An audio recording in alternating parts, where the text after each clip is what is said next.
What a privilege to stand in a room full of people who inspire me to dream more, learn more, do more, and become more. Thank you, Justice Guzman, for that very generous introduction. And thank you to the John Ben Shepherd Public Leadership Institute for honoring me with this award. Whatever I may have accomplished in my career, I owe to the devotion of many valued mentors, exceptional leaders Providence put in my path. Tonight, as you honor me, I honor them. Each of them had unique gifts that defined them as leaders. But they all had one special quality essential to leadership. That special quality is what Victor Hugo called the secret to all triumphs: perseverance. Perseverance fuels leadership. Albert Einstein credited his achievements not to his genius, but to perseverance. It's not that I'm so smart, he said. It's just that I stay with problems longer. A strong intellect can take you far, but perseverance can take you farther. We need leaders who have the will, drive, and tenacity to press on even in defeat.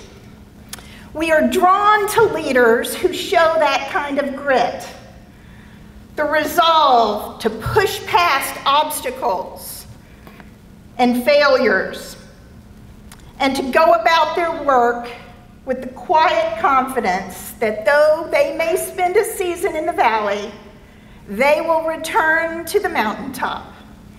Perseverance will take them there. Rudyard Kipling captured the essence of perseverance in his famous poem, If. If you can force your heart and nerve and sinew to serve your turn long after they are gone, and so hold on when there is nothing in you except the will which says to them, hold on. Our history is full of stories that show the power of perseverance.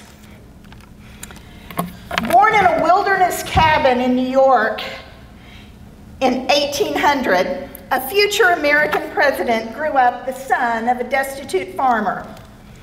His family was so poor that when the boy was 14, he was bound out as an indentured servant, forced to leave his home and his family and work in bondage to a master. It was a dreadful experience. The master was harsh. It was painful and humiliating, but the boy persevered. During those tough years, he became intrigued by books and learning, but he had no one to teach him. He spent what little money he had to buy a dictionary. It became his prized possession, and he memorized it. Soon he was reading. His appetite for books seemed insatiable, but it was tough for a poor boy to get his hands on books, and he could never get enough. He always longed for more. A prosperous lawyer saw the promise in the self-taught teenager, and he encouraged the boy to study law, an ambition that was far out of reach for an indentured servant. But the lawyer pressed on. He offered the teenager the use of his own office in law books. It was an extraordinary opportunity. Then 19 years old, this future president still had 3 years left to serve with his master. But he bought out the balance of the time, giving his master a note and promising to pay it out of the money he would earn as a lawyer. Through sheer grit, the young man was able to escape indentured servitude and get on a path that would one day lead him to the White House. By the age of 23, Millard Fillmore, our 15th president, was practicing law. He became one of New York's most accomplished lawyers, a leader in the profession, and a leader in the community. Millard Fillmore never forgot the generosity of the kind-hearted lawyer who had made it possible for an indentured servant to become a member of the bar and eventually President of the United States. What Millard Fillmore gained from his time in the Valley enabled him to reach the mountaintop. Through adversity, he built character and confidence. His triumph ignited his passion and fueled his service. The bound-out boy who had no one to teach him became a valued mentor to many. The once indentured servant was transformed into a pro bono lawyer for fugitive slaves. After his presidency, the once poverty-stricken teenager led his community in laying the foundation for a library that would become one of the nation's finest reference collections. The boy who longed for books made sure others never would. What a powerful story of perseverance. United States Supreme Court Justice Clarence Thomas has a powerful story of perseverance too. Life was hard for him growing up in the 50s and 60s in the Deep South. He endured poverty, bigotry, ridicule, and injustice. His early years were especially tough in segregated Savannah. His family struggled to find housing and barely had enough food. At age 7, he went to live with his maternal grandparents. With them, he found stability, love, and hard work. He learned discipline and accountability. The strong values his grandparents instilled in him drove him to persevere and to count the blessings of perseverance. In his words, blisters come before calluses, vulnerability before maturity. In perseverance, Clarence Thomas found growth. He excelled in school. He graduated from college with honors and went on to Yale Law School. He earned leadership positions in the executive branch, and his reward for work well done was the opportunity to do more in the federal judiciary. Before taking a seat on the country's highest court, Justice Thomas endured what he dubbed a high-tech lynching. He emerged from the grueling ordeal undefeated and resolute in the commitment to serve. In the nearly 30 years since, he has enriched our jurisprudence. Unknown to many and unacknowledged by popular media, Justice Thomas has brought strong leadership to American law. An engaging speaker who gives generously of his time to law school audiences, he has educated and inspired decades of law students. In visits to Texas, he shared his judicial insights, experience, and wisdom with lower court judges like me, stirring us to learn more, do more, and become more. His story reminds us that how we respond to difficult circumstances and difficult people says much about who we are and what we value. Through Clarence Thomas's journey, we can see how leadership and perseverance are interconnected. One takes shape in the other. Like Clarence Thomas, Justice Eva Guzman knows firsthand the power of perseverance. From humble beginnings in Houston's East End to the top tier of the Texas judiciary, she's shown us how overcomers become achievers. The middle of 7 children whose parents had a grade school education, young Eva, at 13, went to work in a drapery factory. After high school, she worked her way through college and then law school. She went into private practice and ran her own law firm before becoming a judge and eventually making history as the first Latina to serve on the Supreme Court of Texas. On her journey from the workbench to the high bench, she endured many hardships, but she overcame one obstacle after another, taking the setbacks and disappointments in stride and pressing on. All of the hard times were a prelude to triumph, a triumph of perseverance. The trials equipped her for leadership in the judiciary and beyond. She achieved because she persevered. 125 years before Justice Guzman practiced law, Belva Ann Lockwood longed to be a lawyer. In the 1860s, it was virtually unheard of for a woman to be a lawyer. They had little access to higher education and were excluded from professional occupations. A young widow and a single mother, Belva Ann Lockwood needed to make a living. She went to college and then law school. She finished with honors. Because she was a woman, the school would not give her a diploma. She had no law degree. Without a law degree, she could not get admitted to the bar. So she took the bold measure of contacting then President Ulysses S. Grant, seeking his intervention and asking him for justice. And she got it. Belva Ann Lockwood at last became a member of the bar.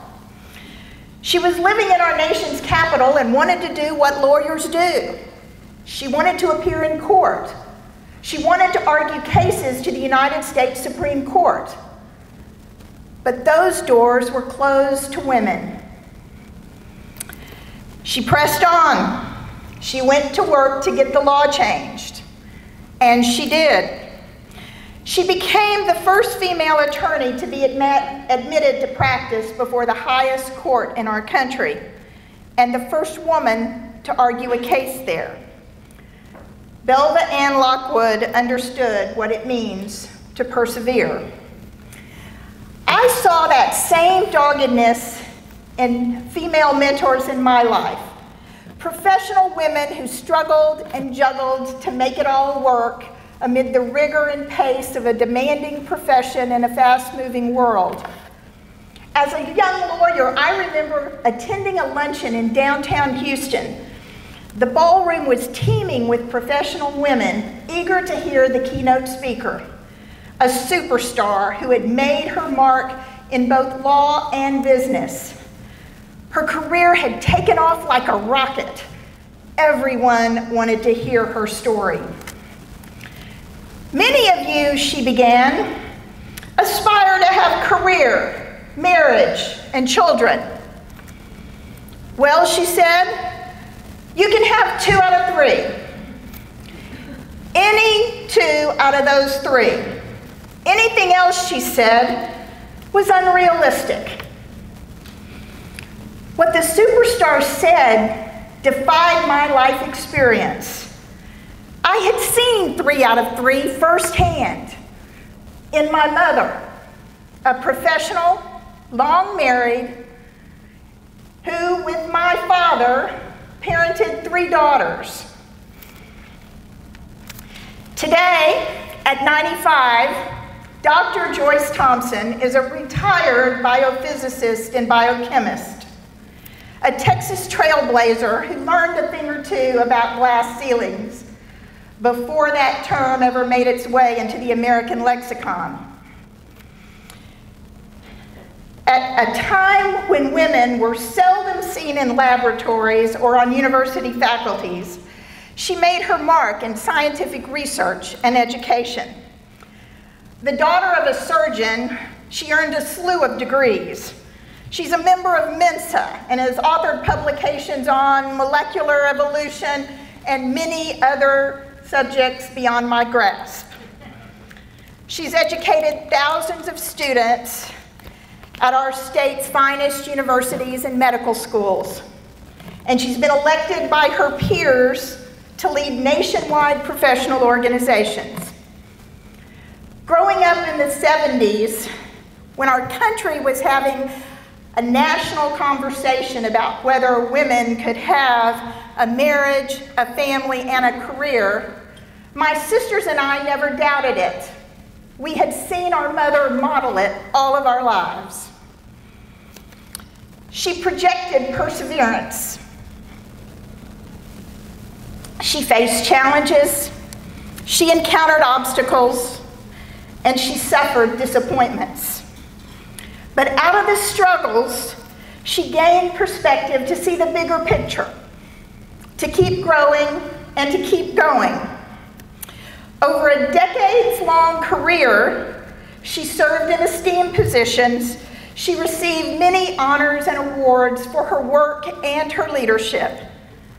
But the force of her story lies in her resolve and dogged determination defined by her professional journey.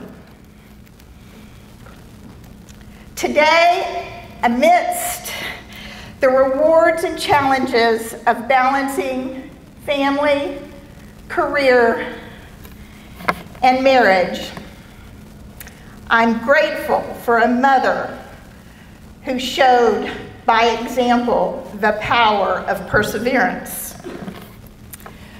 We have seen in all these stories leaders grow through adversity. They are strengthened through challenge.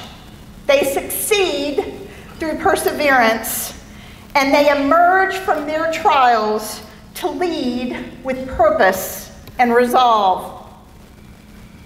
Those who experience perseverance know firsthand what Teddy Roosevelt said was far and away the best prize that life has to offer: the chance to work hard at work worth doing.